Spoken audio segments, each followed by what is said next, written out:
Hey guys, B.O.L.T here. With the fact that we're going to be doing Resident Evil 8 here soon, plus the fact that it's going kind of high, I might as well get to this story before I even get to the game. Um, this first part will be about Resident Evil 1 to 6. Tomorrow's part will be smaller and will also be about 7 and 8, Ethan's story otherwise. So, let's see here. So, I've already went through the fact that there's popular what we're doing before this, part 1 and part 2. I've been through this so many times. Yesterday, I tried to do it, but it was a freaking mess. And then I just tried to do it, but I ended up forgetting to trash some stuff, so I had to go clear some storage. But welcome back, guys, to the Lost pages. Let's open to the Resident Evil chapter here. So we're going to go through a total of 7 different things. The first thing we'll be going over is the history that leads up to Resident Evil. The second one will be about Zero in the original Resident Evil. 3 will be about Resident Evil 2, 3, and Code Veronica. Of course, Resident Evil 4, Resident Evil 5 and 6. And then, of course, we're going to be going over the deaths of major characters. So let's go. All right. So Henry Travis, the leader of the Travis Company in the 1800s, learns of a African plant methods of future medical and weaponizing properties. Henry goes to publicly publish his findings, but to make sure drug companies don't copy it, his brother discredits and making others discard the findings. Travis Company gains some medical, but ended up shelving the weaponizing parts.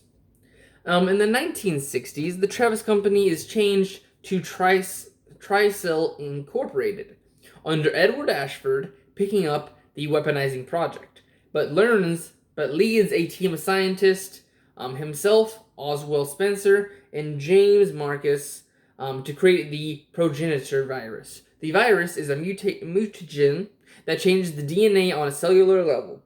It is based for experiments. Ashford, Spencer, and Marcus create the Umbrella Corporation, a medical branch of Tricell.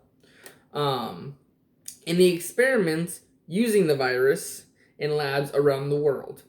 Marcus creates the T-virus in North America. Spencer is the head of the European Umbrella.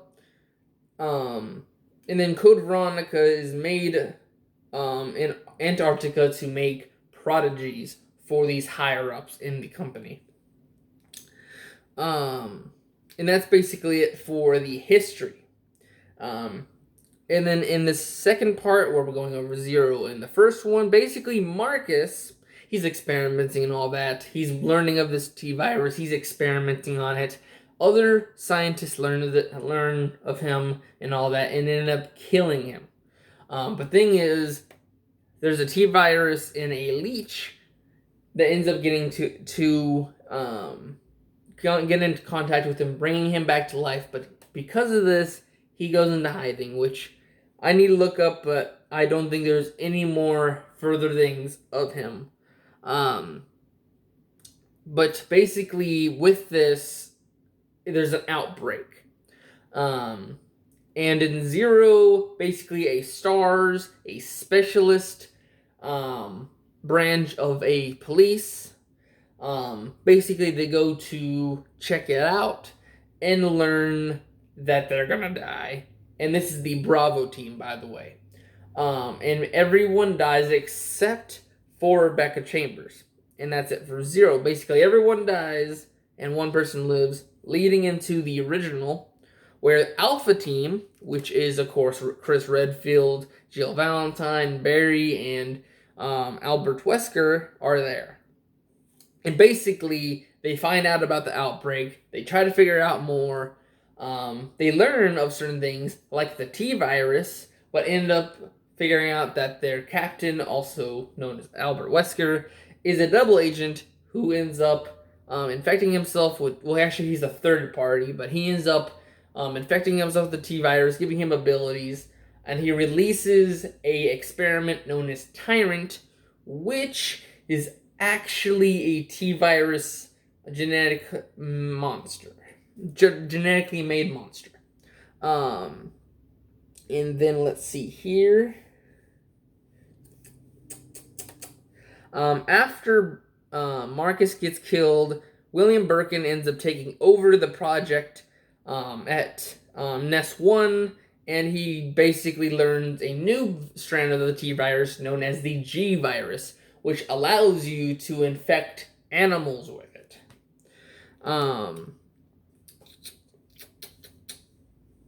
So in 1998 is the original virus, the task force, and they destroyed the lab.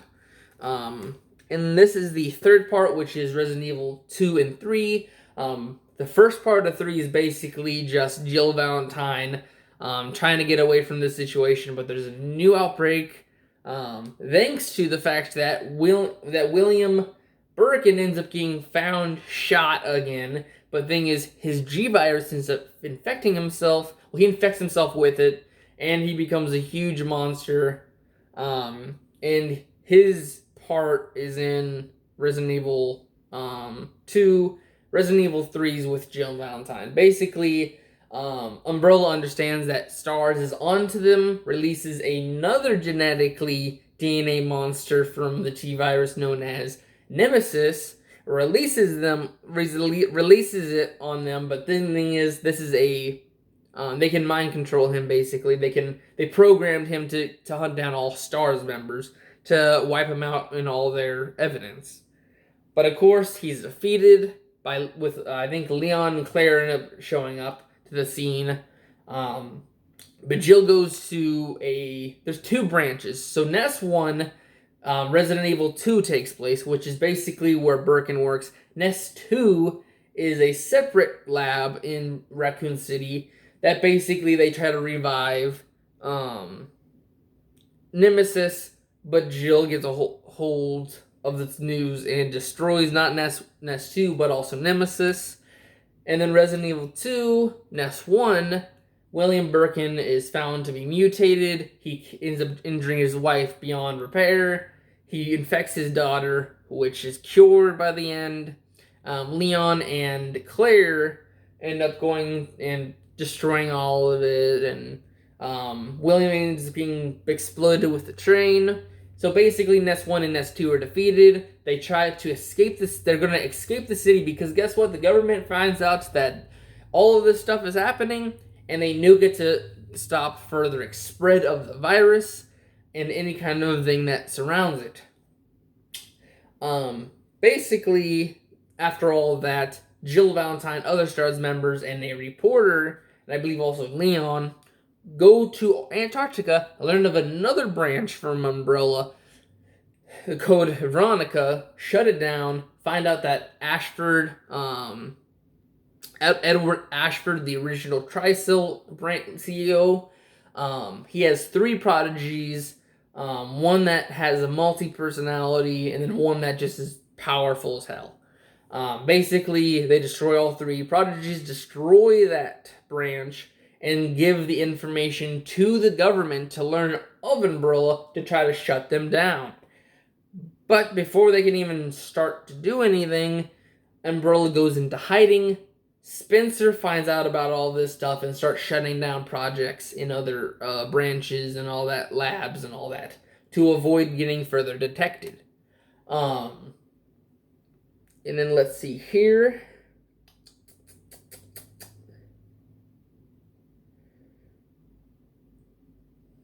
Oh, and then I think in Resident Evil 2, Ada Wong is a FBI agent that turned into being a double agent for Umbrella. That way they can find out about it. She tries to get a hold of the G virus, but is shot down in destroying the G virus sample. And that's the only extra part of that. But let's see here. So with all the things getting discovered by the government and all that, Umbrella goes into bankruptcy, which basically has them shut down. But to do any extra stuff, they take all the rest of their money and fund bioweapon experiments further and to modify them. And then in Resident Evil 4, basically a cult is infected with the progenitor virus. It's basically another strand known as Los Plagas, and this cult name is Los Lamina. I literally said this good. I know it was like Laminatos, I think it is. And they kidnapped the president's daughter. But then Leon Kennedy, at this point, who was an ex-cop, now turned into a government agent, comes in to save the president's daughter, defeats all the cult, but Ada Wong comes, takes the Los Plagas virus, and returns back to a new remade part known as Neo Umbrella. And basically she returns to them with Los Plagas, but she does help Leon and them. And at this point, I believe, well, no, that's the next part. And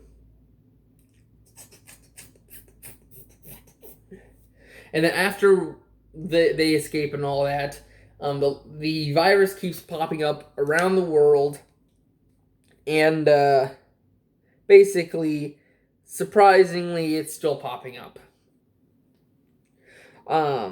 And then let's see. Then we have Resident Evil 5. Basically, they figure out that Wesker is still alive. And basically, I think it's... Who was it? I think it's Jill. Jill and Chris went to go shut them down, but now they're under another new thing. Instead of STARS, they quit STARS and went rebellious at the end of, I think, 3. No, at the end of Resident Evil, I think.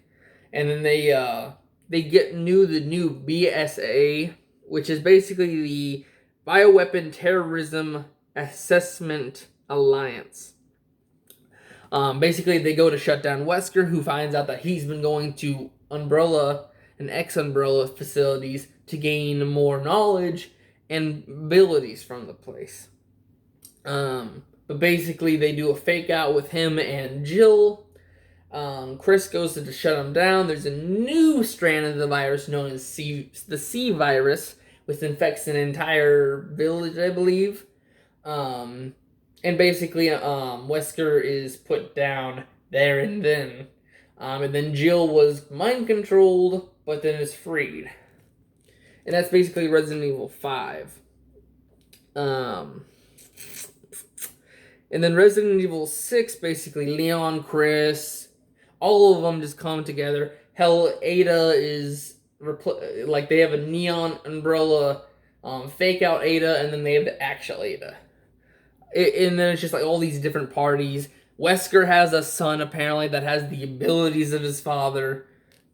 And it's a huge mess on Resident Evil 6. The president is infected with the C virus, so before any kind of public outcry to what happened with Umbrella, they kill the president to make sure he can't speak or anything. And Leon has to put him down, which puts him in a bad light, but then they gotta show to the world that there was a freaking virus that infected the prison. That's why he needed to die. And then, of course, the National Security Advisor was the reason to team up with it, and Ada tells Leon about this. And, of course, they take him down. Neon Umbrella, and the C virus are found and destroyed. And basically, it's just it. So, Resident Evil 6, President is about to uncover the Umbrella. C virus from Resident Evil 5 is used on him before he can uncover Umbrella to the public. And Leon has to come shoot him, but the public doesn't know about it. So they see everyone in that light bad.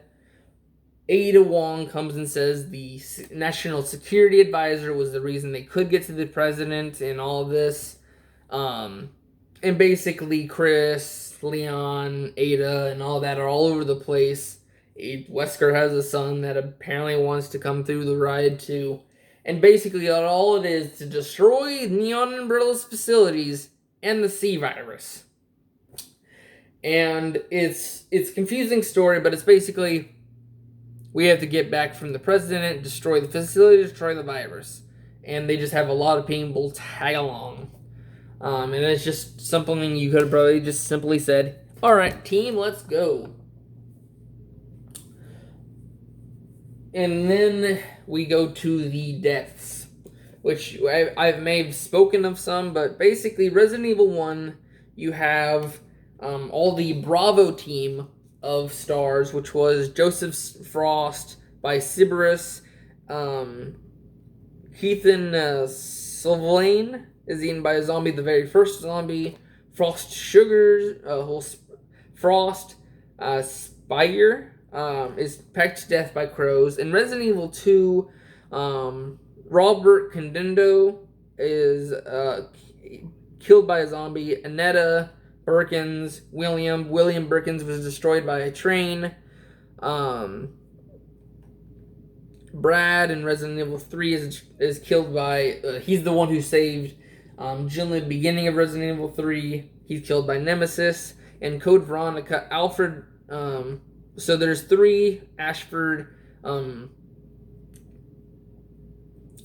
prodigies, which is Alfred, who's killed by Steve, Alexander, who's killed by Claire, and then there's Alexa, who's the big bad, who gets destroyed at the very end by Jill. There's a Rodrigo, who gets killed by Gulpworm, and Steve, who killed Alfred, is killed by Alexa.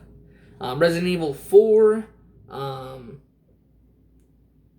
don't even know what I have a bad... It's like Taurus Mendez is killed by Leon. Louis Sierra is killed by Osmond. Raymond Salazar is killed by Queen Plaga. Jade Schrader is killed by Ada Wong. And Osmond Saladar is killed by Leon. In Resident Evil 5, we killed Wesker, and also Spencer is killed by Wesker in the very beginning of Resident Evil 5.